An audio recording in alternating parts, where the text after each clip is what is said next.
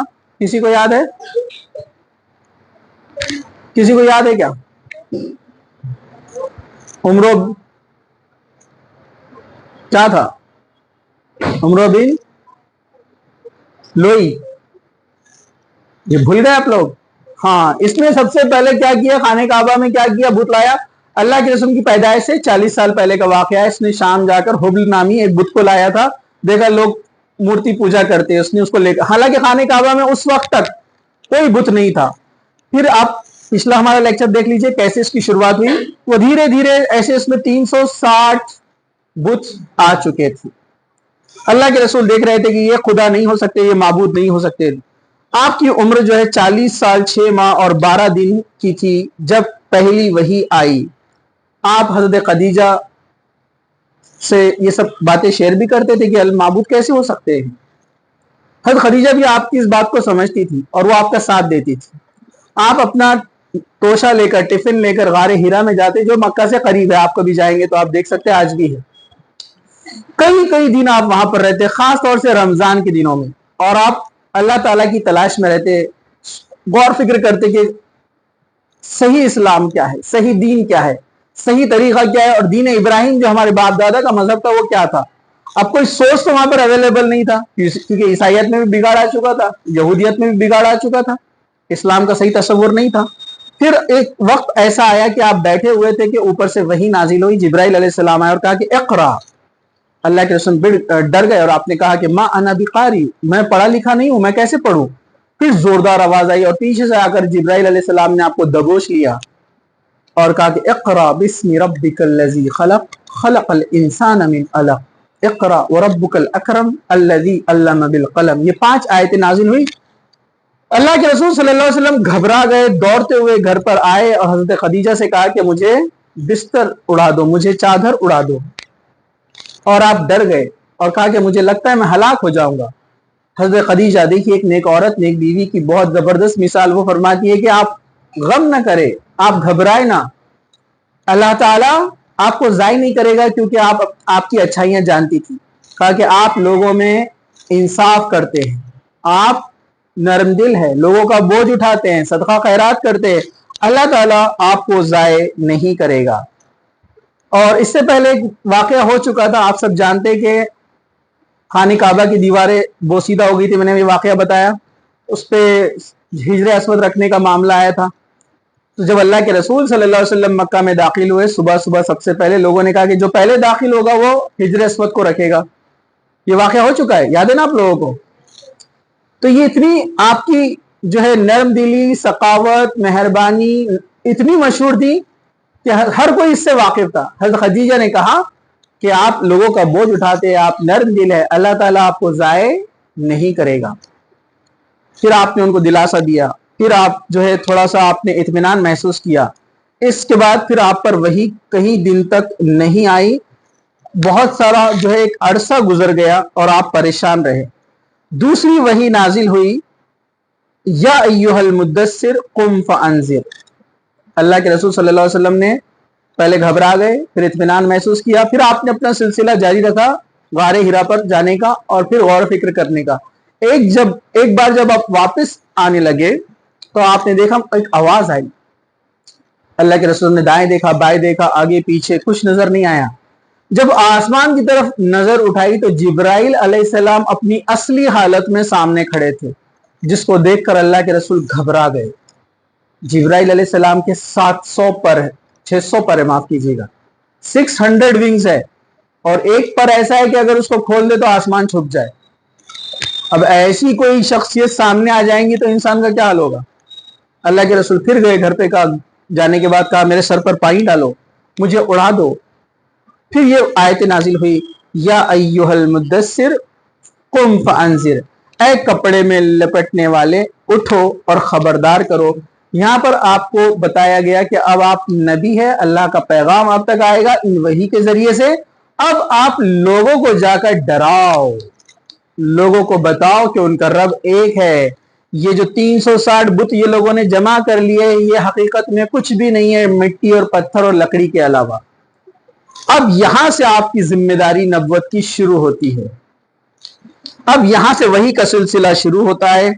جس طرح میں نے پچھلی بار کہا کہ وحی کے اقسام کیسے ہوتے ہیں, وحی جس طرح جبرائیل علیہ السلام خود آتے ہیں, یا سیدھے اللہ کے رسول کے دل پر وحی نازل ہوتی ہے, یا ایک گھنٹی جیسی آواز آتی ہے زوردار اور آپ پر وحی نازل ہونا شروع ہو جاتی ہے, یا اللہ کے رسول صلی اللہ علیہ وسلم اپنے جسم پر اتنا زبردست وزن محسوس کرتے ہیں کہ کئی بار ایسا ہوا کہ ایک صحابی بیٹھے تھے آپ کے ساتھ میں اور آپ کا پیر وہ صحابی کے پیر پر رکھا ہوا تھا, مطلب دوست جس طرح بیٹھتے ہیں نا آپس میں قریب ہو کر, تو وہ صحابی فرمانے لگے کہ اتنا وزن تھا مجھے لگا میری پیر کی ہڈی ٹوٹ جائے گی. وحی کا بوجھ اتنا خطرناک ہوتا ہے, نبی کے علاوہ کوئی اس کو اٹھا نہیں سکتا.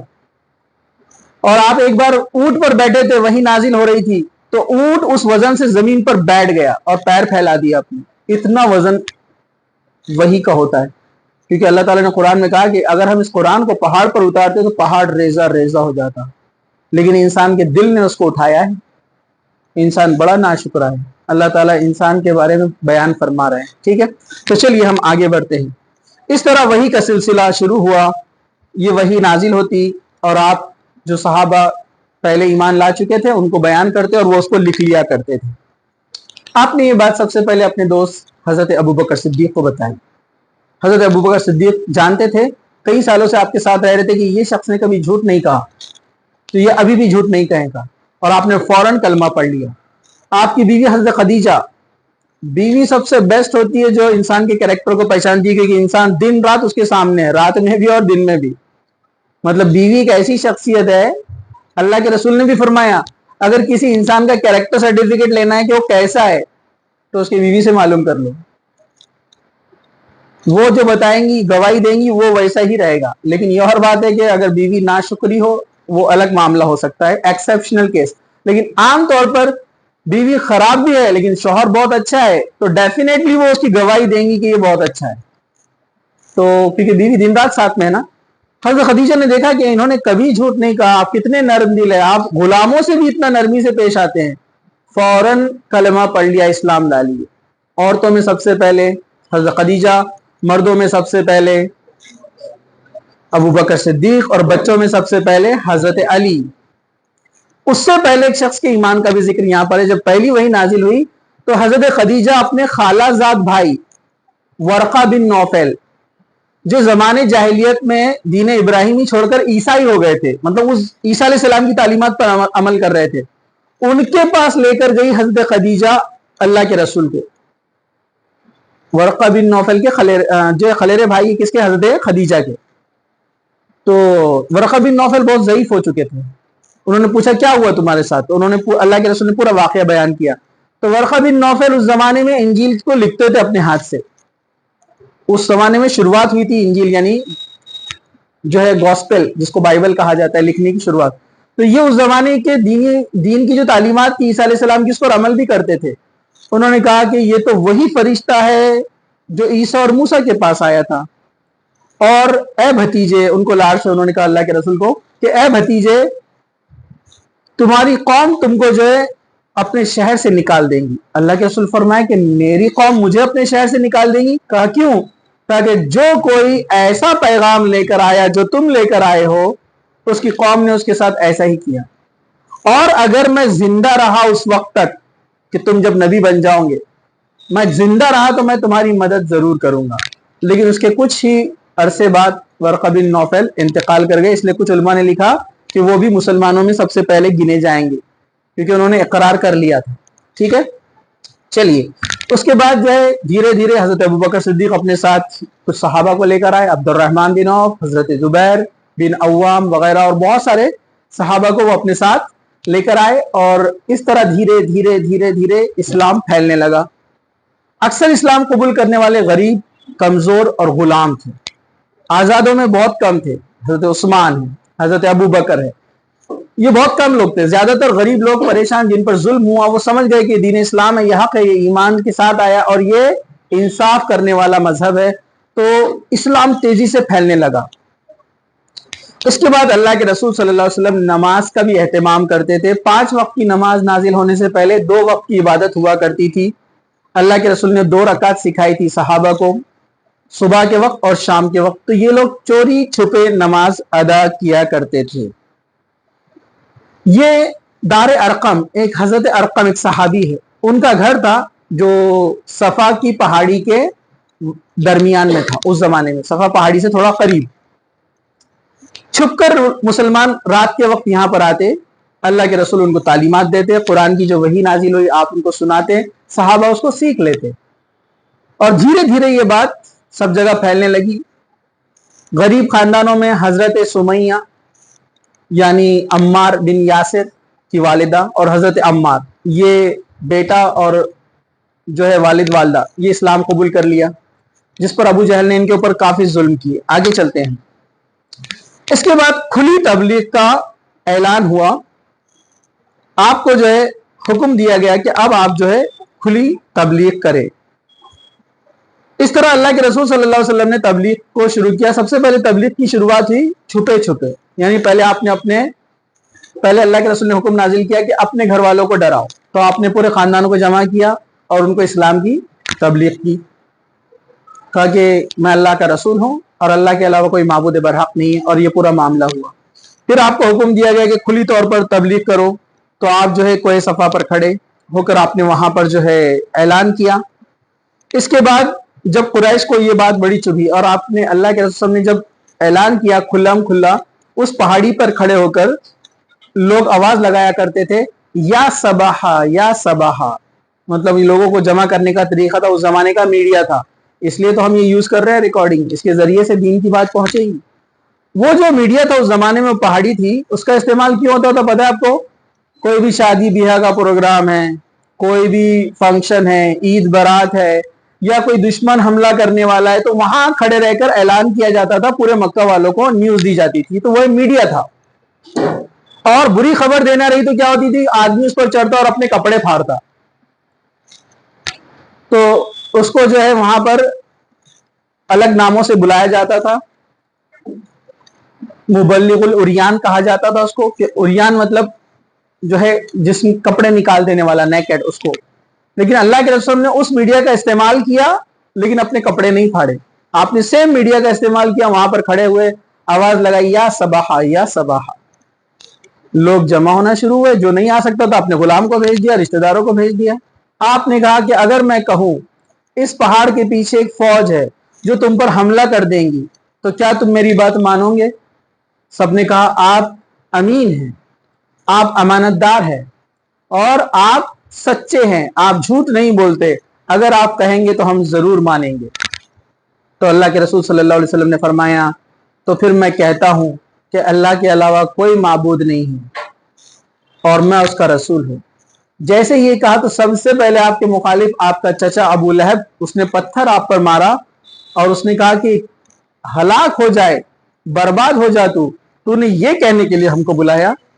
جس پر تبت یدا نازل ہوئی، تبت یدا ابی لہب و تب، ہلاک ہو گیا ابو لہب، مطلب ابو لہب کے دونوں ہاتھ ہلاک ہو گئے۔ اس نے ہاتھ اٹھایا تھا نا، تو اس پر وہی سے طے ہو چکا تھا کہ ابھی ایمان نہیں لائے گا۔ اب اس کے بعد کیا ہوا؟ اب مخالفت بڑھ گئی، لوگوں میں چرچا ہونے لگا کہ محمد صلی اللہ علیہ وسلم ایسا ایسا کہتے ہیں، لیکن ابھی کوئی زیادہ لوگ متاثر نہیں ہوئے تھے تو سب نے ابھی کوئی ایکشن نہیں لیا، لیکن دھیرے دھیرے لوگ اسلام قبول کرنے لگے، جس سے مسلمانوں پہ سختیاں شروع کر دی گئی۔ جتنے بھی غلام اور کمزور تھے ان کو مارا پیٹا جاتا، یا جو مالدار بھی تھے لیکن نرم مزاج تھے جیسے حضرت عثمان، ان کا چچا ان کو مارتا پیٹتا تاکہ وہ اسلام چھوڑ دے، نوجوانی کی عمر میں اسلام قبول کر لیا۔ طرح طرح کے مسلمانوں پہ ظلم ڈھائے گئے، لیکن مسلمانوں نے سب برداشت کیا۔ ہاں، جو تھوڑے سے دلیر تھے، جرأت مند تھے، ان کو ہاتھ لگانے سے پہلے 100 بار وہ لوگ سوچا کرتے تھے، لیکن ظلم اور زیادتی کا سلسلہ چلتا رہا۔ مسلمان دار ارقم میں جمع ہوتے رہے، اسلام کی تعلیمات ایک دوسرے کو دیتے رہے، اور اس کے بعد جب ظلم بہت بڑھ گیا تو اللہ کے رسول صلی اللہ علیہ وسلم نے اللہ کے حکم سے صحابہ سے کہا کہ تم لوگ ہجرت کرو، اور حبشہ کی طرف پہلی ہجرت کی گئی 5 نبوی میں، یعنی نبی بنائے جانے کے 5 سال بعد۔ اس میں زیادہ لوگ نہیں تھے، اس میں کم و بیش 8-10 لوگ تھے، زیادہ لوگ نہیں تھے۔ اللہ کے رسول نے فرمایا کہ تم لوگ حبشہ چلے جاؤ۔ حبشہ کا جو بادشاہ ہے، نجاشی نام تھا اس کا، نجاشی ٹائٹل تھا، کہا کہ وہ عیسائی ہے لیکن وہ مسلمان، وہ انصاف پسند ہے، وہ تمہارا ساتھ دے گا۔ تو کچھ صحابہ اس وقت گئے وہاں پر۔ اس کے بعد دوسری ہجرت ہوئی حبشہ کی طرف، اس میں 83 لوگ تھے، 83، جس میں سے 18 عورتیں تھیں، اور اس میں حضرت عثمان اور اللہ کے رسول کی بیٹی رقیہ رضی اللہ عنہا بھی تھی، مطلب ان کا نکاح ہو چکا تھا۔ اس لیے اللہ کے رسول نے فرمایا کہ ابراہیم اور سارہ کے بعد جس نے دین اسلام کے لیے ہجرت کی وہ عثمان اور رقیہ کا جوڑا ہے، مطلب جوڑی میں جس نے ہجرت کی میاں بیوی نے، تو کہا کہ ابراہیم کے بعد عثمان اور رقیہ ہے جو اس سنت پر عمل کر رہے ہیں، اور یہ لوگ جو ہے چلے گئے۔ اس کے بعد ایک واقعہ ہوا، قرآن کی چند آیتیں نازل ہوئی، اللہ کے رسول صلی اللہ علیہ وسلم وہ آیتیں تلاوت کرنے لگے، اور جب سجدے کی آیت آئی، اللہ کے رسول صلی اللہ علیہ وسلم مکہ میں داخل ہوئے، رات کا وقت تھا، سارے قبیلوں کے سردار راتوں میں بیٹھے تھے اپنی جگہ پر، جس طرح اپنے پاس ہوتا ہے نا، شام سے کام میں آ جاتے ہیں، روشن گیٹ پورا بھرا ہوا رہتا ہے، بھرا ہوا ہے کہ نہیں، وہ ویسے ہی بیٹھے تھے پورے محفلیں لگا کر۔ اللہ کے رسول داخل ہوئے تو کہا کہ اچھا موقع ہے، آپ نے قرآن کی تلاوت شروع کر دی۔ آپ صلی اللہ علیہ وسلم نے جب قرآن کی تلاوت شروع کی تو قرآن میں دیکھیے کیسا اثر ہے، عرب اس کو سنتے کھڑے رہ گئے، اور جیسے ہی سجدے کی آیت آئی سارے کے سارے سجدے میں گر گئے، سب کے سب سجدے میں گر گئے، سب آل۔